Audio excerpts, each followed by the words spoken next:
I have been doing hypnotherapy for 40 years and specializing in past life regression therapy for 30 years and a UFO investigator for 20.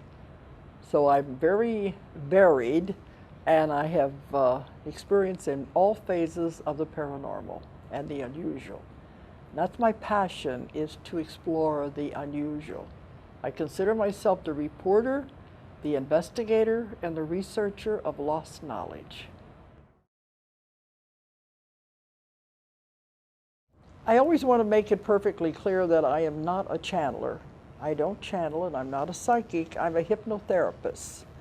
And I've been doing hypnotherapy for 40 years. I started out way back when things were simple and they had the old-fashioned methods. But I got into past life therapy and past life regressions about 30 years ago. That's my main field, is I do the therapy by taking people into their other lifetimes to find the answers to problems in this lifetime. And I developed my own technique, my hypnotic technique, that is very different from the ones the other hypnotists use. And that's important because I've found a way to reach the subconscious where you can find a great deal of information that way. And I can have the answers to just about anything that I want. That's why I think I've been able to get the information on all the subjects that I've written about. After I began doing the past life regressions with hypnosis, they asked me to be an investigator with the UFO phenomena. This was in 1986. The same time I was working on many other projects. But I live in Arkansas, and they wanted somebody who could work with these abductees, supposed abductees. They had called in psychologists to help. Well, the psychologists would start putting them under, getting them on board the craft and starting into the scene. They would suddenly just wake the person up. And they said, sorry, I don't know what to do. I don't know what questions to ask. If it's not in the book, they don't know what to do with it. And that to me is not therapy. The person would be more confused than ever once they were woken up like that. So they wanted to know if I would help with these. They said, you've been involved in the bazaar for so long. They said, we don't think you'll be frightened. I'm not, because I just so curious that I go along with anything. But I had not done UFO cases. My method put the people into past lives, and this meant I was going to have to focus on this life. So I didn't know if it was going to work or not. The first time I did it, they were having a MUFON meeting with all the investigators at a state meeting, and they wanted me to put this woman under just so they could ask questions. They were bringing her in from Oklahoma. And she didn't know us, we didn't know her. And I said, this is a goldfish type atmosphere. Not exactly the best type of an environment to do this kind of work. But surprisingly, it worked. And they didn't know it was the first time for me to try that. I knew I had to adapt my technique. They didn't know it was my first time to do it. It worked beautifully. And after that, I began doing more and more cases with UFO phenomena. And the work I've done now for the last 20 years in this field, I have found to be positive. I know a lot of the other investigators are getting the negative and the fear, but I haven't found that. Some of the things I'm going to say might sound a little strange, because in my work, I began to have direct contact with the ETs. And that's pretty broad, but they're the ones that have been answering the questions and been telling me what's actually going on during the regressions.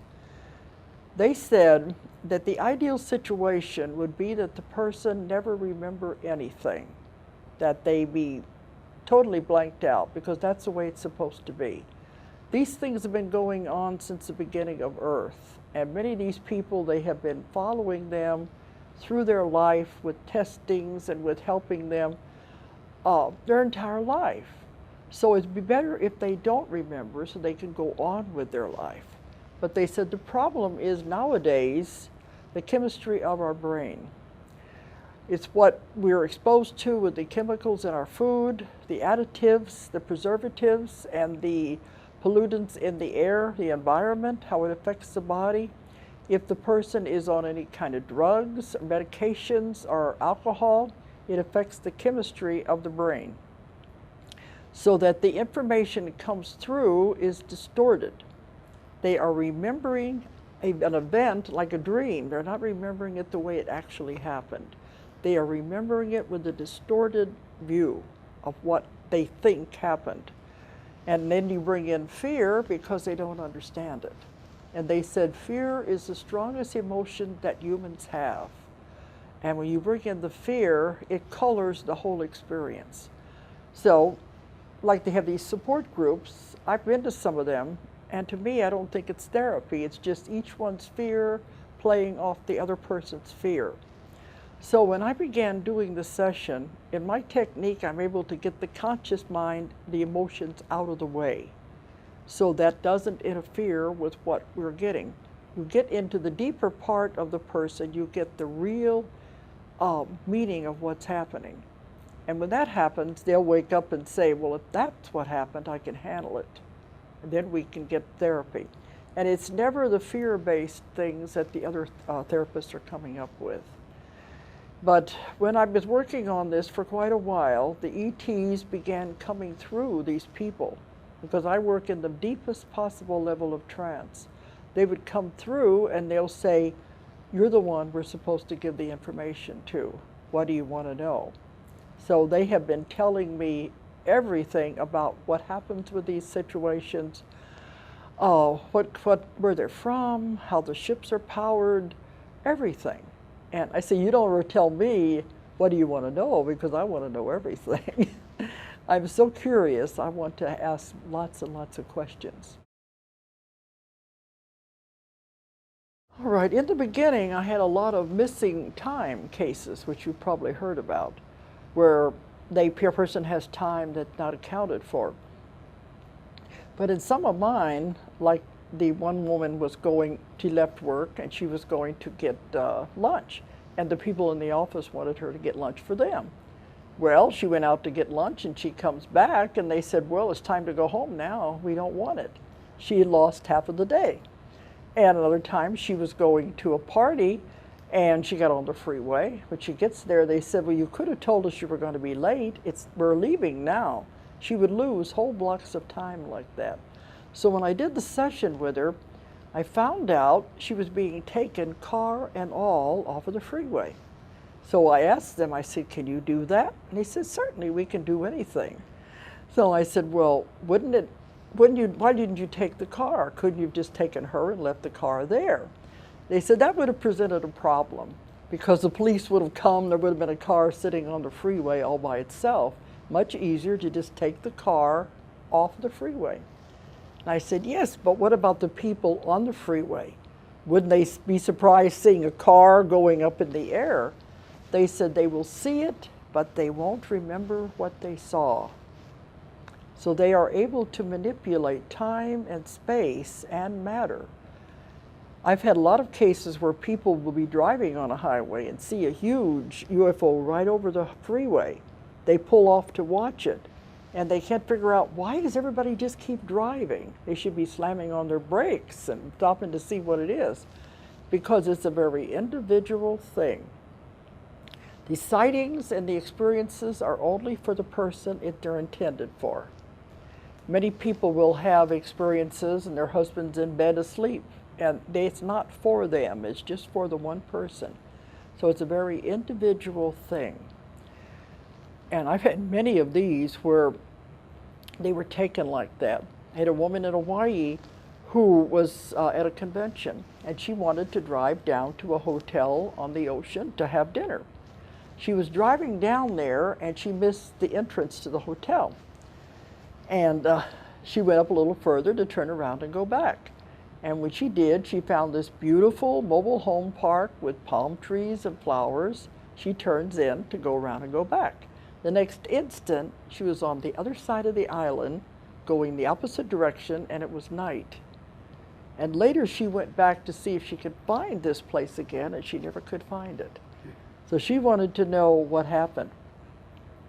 So when I took her under, they said she drove in, and they took her up in a beam of light, the car and everything, onto the UFO. But I said, but what about this place, you know, because she couldn't find it. They said, oh, we just created a place for her to see, something beautiful, she would feel safe going in and turning around. So they have amazing abilities to do these things. And it's not trickery, it's just to make you feel more comfortable. There's many cases of them appearing as animals, and owls is very common because they don't want to harm the person's psyche if they can. They want to be as easy about the whole thing as they can. And they will appear as animals and birds doing strange things. But the missing time cases are interesting, but to me the most fascinating cases are the condensed time, where something happens in a much shorter time than it is supposed to happen. And I've had one where the woman left, I live in Arkansas, and the woman left Little Rock to go home. And this is a phenomenon I've heard repeated again and again. She's driving at midnight to go home. She's driving down the freeway, and there's no other cars anywhere. You got a 6-lane freeway, no sign of life. And then you enter what is called twilight zone, dead sound. They have different words for it. It's all of a sudden as though they're in a vacuum. There are no noises anywhere, as though they're suddenly, just like twilight zone would be a very good name for it. They are suddenly out of reality.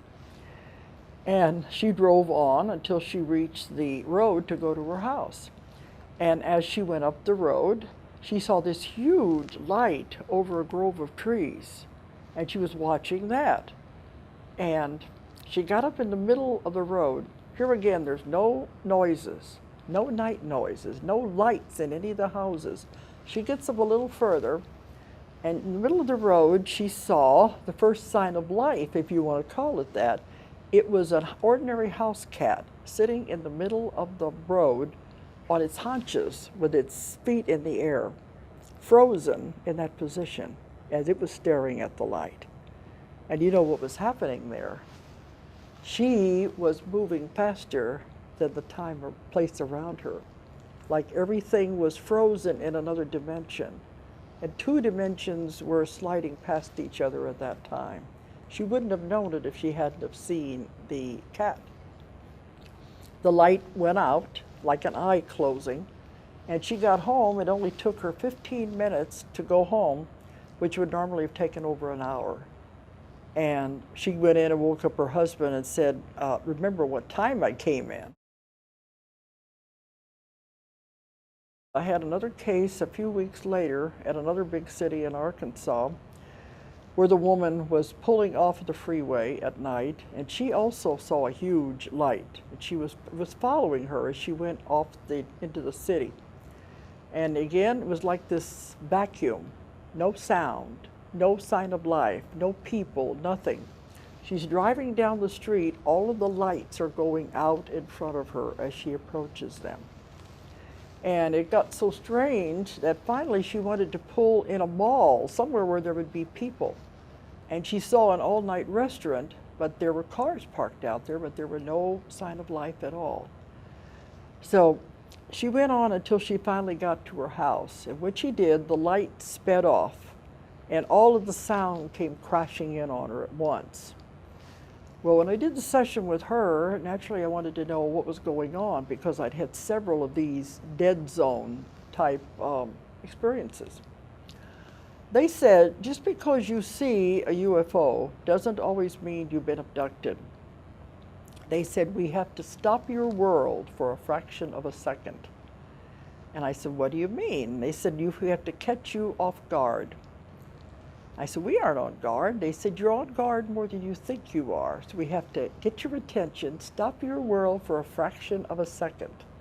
I said, then what? They said, then the information is downloaded into the subconscious mind on the cellular level. So I said, what kind of information do you mean? They said, information you will need in the future when we go through the changes, and we're going to have so many strange things happening. There'll be information that you need, and you won't even know where it came from. And this is being downloaded everywhere. This is what I found out the crop circles are. They communicate with symbols, and they put blocks of information into one symbol. It's all mind to mind. The subconscious mind recognizes the symbol, and it knows the information is downloaded. You don't have to be in the crop circles. All you have to do is see the symbol. And this is also downloading information. They gave me an example. They said, you communicate so slowly, you humans. You put one word behind the next word to make a sentence, to make a paragraph. They can communicate with entire concepts all at one time. The concepts are in that symbol. The example they gave me was like the word Christmas, Xmas. He said, what does that Xmas mean to you? People say Christmas, but it means much more than that. You start thinking about it, you have green and red, Christmas trees, nativity scene, wise men, Jesus, Santa Claus, silver bells. You can fill pages full of what is in that one word. That's what they mean. Whole concepts of information are passed instantaneously into the mind, and that's the way they communicate. So that is how they are communicating with us, through symbols. Some of the important information that they gave me that we needed to understand was about the seeding of the planet Earth. And a lot of people have trouble with this because they think that, where is God in this whole picture? And are they playing God? But they say this is the way life has been done throughout the universe forever. Life is never allowed to just simply spontaneously develop. That if it did, it would be very chaotic. And to produce a thinking, intelligent human being would have taken millions more years if it was happening by normal evolution than it would have taken. And it would still not have got to the point we are now. And they said they do this because they create life on other planets because this is the way they were created, by what they call the archaic ones. The ones from the very beginning have been doing this forever. And they said there are councils over all of this. There's definitely rules and regulations that govern everything. And the councils have the history books of all of the planets and all the records. So when a planet reaches the point that it can support life, that's a very momentous time in the history of that planet. At that time, the planet is given its life charter, and they set about trying to decide what will grow there. And they have cells from everywhere. This is part of what the sampling that goes on, that people don't understand, the testing. They are accumulating cells, sperm, ova. Doesn't matter where they get them. It all goes into the massive laboratory banks in the laboratory craft. And I asked them one time, where did the cells come from that created life on Earth? They said it doesn't matter because it's mixtures. They put everything together to see what will grow there, what will grow in the primeval soup of the chemicals of whatever place it is. So they experiment to see what will take a foothold. And they begin with single-celled organisms. And they hope that it will take hold and begin to clump together to form a multi-celled organism. They said you would be surprised what you could have looked like. But imagine the amount of time this would take. It'd be eons of time as all of this happened. In that time, they're coming back from time to check on everything. It's really like Star Trek. They have their assignments, and they go and check on different planets and the different stages of development, and then give it a little nudge here and there. But by the time it developed animals, then it was time to decide which animal will we manipulate the DNA so it can become a thinking human being. This is the ultimate, is to become intelligent and be able to function. So they chose the ape because it had the greatest brain capacity, and also it had the hands. You would have to have hands to make tools, to build a civilization. So they chose that one, and they began to manipulate the DNA to eventually turn it into a human being. And they said, you will never find the missing link, because there isn't any. It jumped generations so fast. And eventually it became developing. In my work, I have had people go back to lifetimes when all of this was happening, and they were half animal and half man as they went through the evolution. And imagine the patience of these people to be doing this over millions of years as it develops. As it began to develop and became a thinking human being, they would come and live among the people and give them what they needed next. Every culture in the world, every culture has the legend of the culture bringer. Someone who brings fire, who teaches them how to make corn. The Indians have the corn woman, teaches them how to plant. Every civilization has these legends. And in the legends, the culture bringer always comes from the sky or from across the ocean. And that is the legends. It was what they were teaching. And they would live among these people because they can live as long as they want. They can live hundreds and hundreds of years with these people helping them as they developed. So they began to be thought of as gods. And this came down to us with legends. So that's a lot of what has been happening. Nowadays, there's so many people in the world that can't live among us to give us the next advancement we need. So it's put into the atmosphere. And anyone who can receive the idea will be the one that develops the next invention. You hear about people all over the world developing things at the same time. They don't care who invents it as long as it is invented in the time span that it's supposed to be. And that's the way it's done now. Well, this all sounded very good, but something happened to spoil the whole experiment. They call it the grand experiment because they said, let's give this beautiful planet a creature with intelligence and free will and see what he does with it. And I don't think they're very pleased with what we're doing with it. But the law of non-interference is very real. They cannot interfere in the development of the species. They have to just let us go along with whatever we're doing.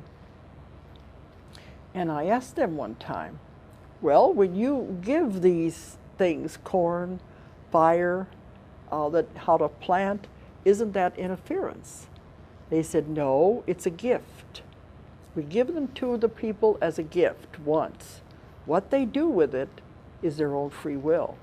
And many times man has taken something and turned it into something negative, not what it was intended to be at all. I said, well, can't you just come back and tell them you're not doing it right? They said, no, because that is interference. They can give it to you one time. What you do with it is your own free will. After that, they have nothing to say about it. I think that's important. It does go along with the Star Trek idea of non-interference. But something happened when the species was developing. They said if it had happened when the species was fully developed, it wouldn't have caused as much problem. But the species was developing when a meteorite hit the Earth. The meteorite had bacteria on it that was unknown to the Earth, and it created disease for the first time. And the developing species couldn't handle it. So they were very upset about it because they knew for the first time their experiment would be limited. It would have disease and that it would die. This was not the way it was supposed to be. It was supposed to be live as long as you want like they do and have no disease. This meteorite brought the bacteria that the species were not compatible with. They went back to the council and said, now what do we do? Do we throw the whole thing out and start over again? or do we let it continue to develop the way it's been developing? It was decided to allow it to continue to develop because so much time and effort had been put into it, not to keep it from happening. But they knew it would never be the perfect species it was supposed to be. The reason I'm telling you this is because it will explain the testing and the things that people find so negative, they don't understand. Now they are doing the testing on people because they're still trying to get us back to that perfect species we were supposed to be in the beginning. They're very concerned about the increase in cancer, about the effects of the environment and our food on the human body, and they know it's not helping the human body. So they do the constant testing, and many different generations. I've worked with people where the grandmother, the mother, everybody in the family have been part of this. Now, a lot of them don't know it consciously. They're following the generations and as their development. And they check them to see how the body is responding. And when they're doing this, they are also trying to find cures for these different diseases people have, and they're manipulating the DNA in the people's body so they can resist disease, and also they are extending our lifespan. So I don't find anything negative in any of this. And that would explain a lot of these things people see when they're on UFO, on the ships, is the different testings, and also explains the sperm, the ova, all of that. But they have our best interests at heart because they want us to be this perfect species. We are going into a wonderful time when the whole earth is going to change. And those who have been part of this will be the ones who move into the new dimension. The earth is changing its frequency and its vibration to move into an entirely different dimension. And the rest of these people who have been experimented on and upgraded, so to speak, will be the ones that go on with the new earth because they're the ones that can handle it. The other ones, their bodies can't. And they said the human species must not perish. We must have some survive. They're afraid we're going to blow up the earth. And they said that was the only time they would be allowed to interfere, is if we take it that far. But they want some of the species to be saved. And some people have told me, about they're here to take over the world, and I know I've heard some of the other speakers talk about the implants are to trigger them, to help them be like robots to take over the world. None of that is true at all. They said, why do people say we're here to take over the world? It's ours, it always has been. We can't do anything as bad to you as you do to yourself. So they're really afraid of us, our violence, and they're waiting for us to get out of this violence and get all of these wars and everything out of the picture. Then we can join with them. That's the idea of developing a species like this. They want us to join with them and do the same things they're doing, traveling in space, because they said we have curiosity and creativity that they think would be very important to the universe as it develops. So there's a whole lot more to this than people think. And I have not found the negativity. Once you find out why it's happening, it takes on a whole different look. You remove the human fear. And they're really very caring people, and they're doing a lot to help people. People have asked me if I had any contact with them.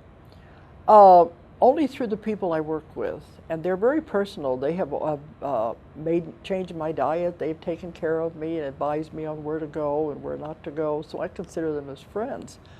But they've asked me if I've seen them. I told them I want to work with them, but I don't want to see them. I guess I'm chicken. But I felt that I could be more objective as a reporter if I was not directly involved with everything that was going on. I worked with thousands of people in my work, everywhere, all over the world. I could be more objective if I could stand back and view it. So they said if that's what I want, they would honor my wishes. I've had strange experiences, and I've seen strange lights and things occurring, but I just as soon not be in the middle of it. And I think that's the way it should be. I call them they, but they are huge groups. There are many different types, and there are many different types of craft. The huge mother craft are like cities within cities. They're enormous. That's where the laboratories are. And the little craft are the ones that you see going back and forth. Those are the smaller ones. The bigger, larger ones are the huge mother craft. And they have many people on board these craft of different races from all over the universes. It's much bigger and much wider than you could ever imagine. But they all have their jobs to do, and there are things that they're involved with. Some people talk about the ones that look like insects. They said that's because they're different types of beings have gone in different directions. Some went the insect line, the insectoid. Other ones went the reptilian type. We went the mammal line. It could be anything, any type of life. That's just the way they went. Doesn't mean there's anything negative about it. It means they function in a different way, different mentalities, but it's just different forms of life. They don't like the fact that we're doing all these horrible things. That's what they said. They can't understand how we can kill someone of our own kind. It just doesn't make sense to them at all. The idea they're trying to get us to change our civilization, get over this negativity, because of the violence. They're very afraid of that. We can't join them until we get through with the violence and these wars that we're having right now. We have to get through all of that first. They have told me about these things because they said in the beginning when they were coming here, many groups were allowed to come because there were things on Earth they could use. And one of it was certain kinds of minerals that we don't need. They're not that important to us, but other different planets and groups, this is very important to them. Some of it they use to power their spacecraft. So they've been allowed by the councils to come and take these things over many generations. But as the world became more and more populated, they couldn't just land and take these things.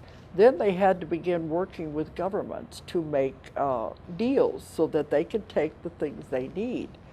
And this has come down to our time, as to where they did make deals with the government, the U.S. government, different ones of the world. They could get what they wanted in exchange for things they could give our government. But they said the problem is that our government went back on the deals. And I think, how stupid can you be to try to cheat someone who can read your mind? So they began doing things that were not right. The aliens, when they make a deal, they will stick to it. But they said, we're not giving them as much as we used to. They said one of the things they gave them was in vitro fertilization and the open heart surgeries, not the open heart so much as the artificial hearts, those that were giving those kind of information. And they said a lot of the information they gave the government was supposed to be used for peace. Especially the stealth bomber, those type of information was given by the aliens. It was supposed to be for transportation. And they said the government turns around and turns it into a weapon, which was not supposed to be. In that case, they feel betrayed. So they said, we're not giving them as much information as we could. And incidentally, with Roswell isn't the only example of a crash landing. I've investigated some other ones too. There are many have come down through the recent years. And one of them was in Kentucky in the 1970s that I investigated. And the man who told me about it wouldn't allow his name or anything to be used because he had been threatened by the government. The man came to me. His wife wanted him to see me as a hypnotherapist because he was having terrible nightmares, and she knew he needed help. He said he was in the Army in a helicopter. He was not the pilot, but he was part of a group in a helicopter. And they thought a plane had crashed, and they came in with the helicopters and landed to see about the plane. Instead, they found a small craft had crashed, and when they looked inside, there were these bodies, they were all dead, and there was clear fluid everywhere. Well, right at that time, another helicopter landed, was full of officers. They came over and told them, you get back on your helicopter and get out of here, and we'll see you back at the base.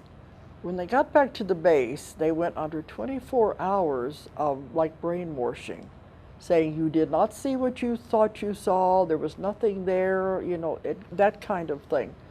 Then they told them, if you ever tell anyone about this, we will hunt you down and kill you and your family. Then they took all of those men and shipped them, transferred them to different bases so they would never have contact again. So I know there has been many of these cases, besides just the one in Roswell. And when I asked them about that, they said, normally our pilots are very good, but if they are caught in a thunderstorm, it's something about the electromagnetic field, it could cause the craft to crash. And I know in Roswell they did have a bad thunderstorm at that time. But as a rule, it's very rare for it to happen.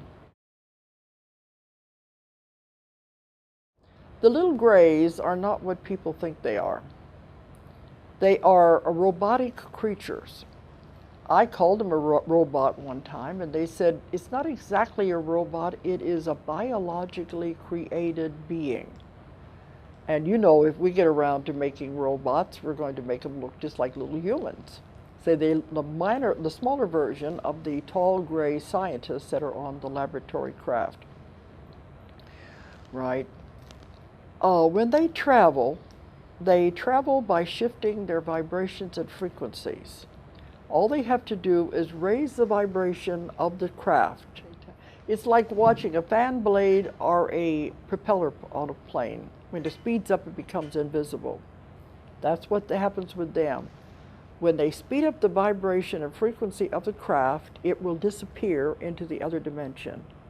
People have reported seeing a light in the sky will suddenly blink out. And other times you'll see one just appear. That's when they slow down the vibration to come into our atmosphere. This is very hard on them. They don't like to be in our density. This is a very low, dense vibration. They would rather stay out of our atmosphere. So when they have to send the beings down to do the samplings and the testing on the humans and take them, they will always come in the small craft, and you will usually see the little gray beings. The little gray beings have been created to withstand the density of the earth, the heaviness.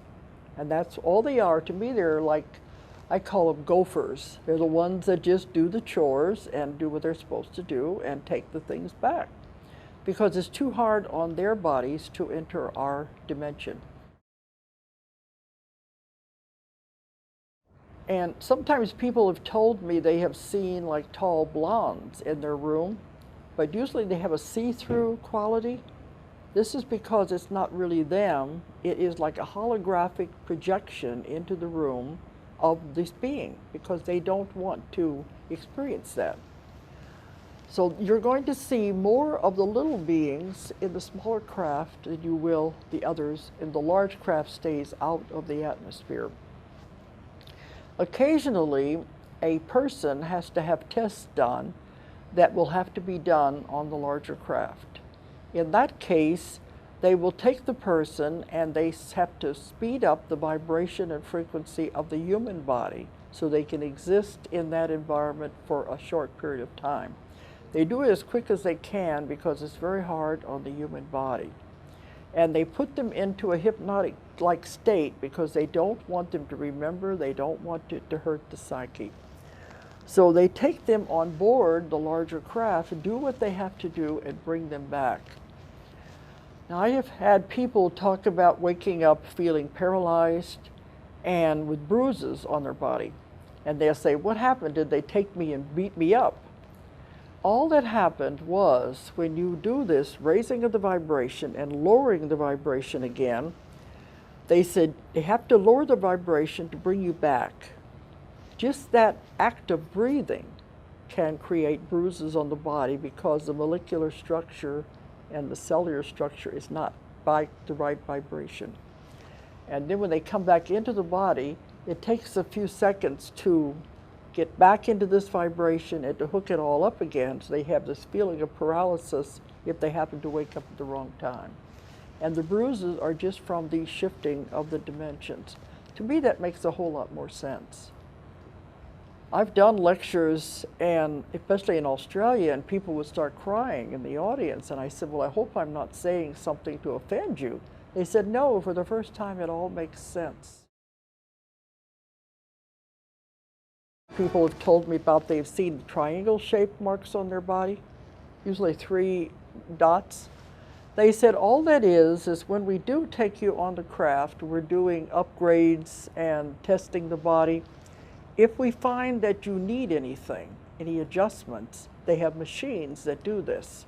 Some of them make marks on the body, but they said it's not important, the mark goes away, but that's all it is. It's nothing negative as people think it is.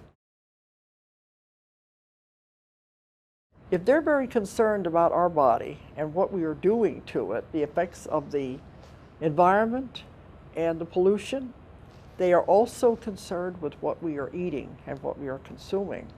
The cattle mutilation has to do with the testing of the meat to see what is in there, what growth hormones, what additives have been put into the cattle itself. The blood, they have to check all of this because it is what we are consuming. And they said they're not doing as many of these as people blame them for.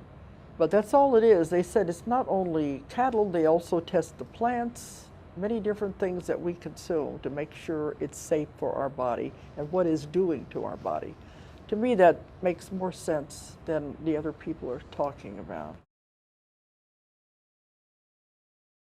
If there is a message from them, is that they do want us to join with them eventually, but they want us to know we are children of the stars. We have been created and taken care of since the beginning of time. They have no desire to harm us. They are our caretakers. And they love the species because they love the way it's developing. They don't like what we're doing. But if there's a message, it's to let people know that they are not negative and they are here to help us. They will eventually appear in mass, but it won't be until we get our act together. And at that time, they will appear and let everyone know they're here. And they said at that time they would also give us lots of medications and cures and help the bodies. At one time, I had a regression, which I thought was a regression. Actually, it was a future progression. A man was in a football stadium, and this huge UFO came down into the football stadium. And they got out and announced to the people they were finally going to announce themselves to the world. And they were here to help the world with the medications and all the things we were going to need. And they said this is occurring simultaneously all over the world where lots of people were gathered. They would appear instantaneously all over the world to these people. And that way the governments would not be able to deny it. But they said there will still be some people sitting in that stadium who will not believe what they see with their own eyes. But when this happens, we will be traveling in space, living in space, wonderful inventions you can't even imagine. They're going to give us a non-polluting form of power, of energy that will be placed on a space station and beamed to the Earth. And these are some of the amazing things they're going to give us. And the human body will be perfected to the point it will never die. But a lot of things are going to happen when we go into the new Earth. And they have tried and tried to help us repair the old Earth that we're on. We have damaged it so much. They said we have polluted the waters, we have polluted the earth, the sky, the dirt, the animals, everything is suffering. They are trying and trying to repair it, and they said it's got to the point they don't think they can do it anymore. They want people to do it, but people are not getting the message, and they're not going to get it fast enough before everything is just going to come to a head, and it won't be able to handle it anymore. This is what some of the earth changes are happening now. The tsunami in Indonesia is the beginning of this. There will be many, many more after this because the earth itself is rebelling. The earth itself is a living being, and it will come back at us. They said like a dog shaking off fleas, it will rebel. It's done it before many, many times. And if we don't get our act together, it will do this major shift. And they said they don't think there's time. They can't interfere to a certain extent. They've tried to send energy into the earth, but it's not going to be enough. This is why we are going to be shifting into what is called the new earth, a different frequency and vibration. And the whole earth will shift into another dimension. And at that time, they hope this will be much better. It will be beautiful, it will be pristine, it will be clean, and the old earth will be left over here with all of the earth changes and the cleansing going on that it's going to need. But there will be millions and millions of people will leave at that time because they will not be able to survive. And Annie Kirkwood, she's the one who wrote Mary's Message to the World, was at a conference that I was at, and she talked about a vision she had had of the new earth. She said she saw the earth, then she saw it begin to pull apart and divide like two cells dividing. And when she did, it pulled apart into two earths. Over here on this earth, she heard them saying, "We did it, we did it." Over here they were saying, "Poor thing, she died believing all that." So they will not even be aware that anything has occurred when this switch happens. And we go into the new vibration, new frequency. They said it's happening now. You can feel it around you. A lot of people feel it in their bodies if they're sensitive to it. They know something is happening. We're living in exciting times, and there's a lot ahead of us. We don't need to be held back by fear of these other things, fear of the unknown. They're all there to help us.